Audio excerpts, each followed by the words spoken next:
তো হলো গাইস, কেমন আছো তোমরা সবাই? আশা করি তোমরা সবাই ভালো আছো। আল্লাহর রহমতে আমিও ভালো আছি।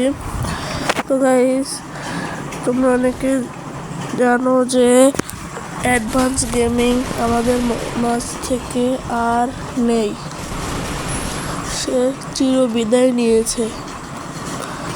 তো আমি এত দেরিতে কেন তোমাদেরকে এই ব্যাপারটা জানাচ্ছি? তোমরা তো আগে থেকে জেনে গেছো।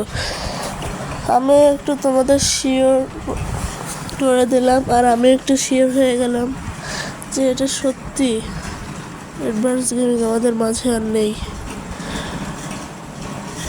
তো খুবই খারাপ লাগছে যে দেখলাম যে আবারও আমাদের মাঝে সেই আগের তার ইন্ট্রোটা আসবে। মানে আর কিছু বলার নেই গাইস। তো আজকে ভিডিওটা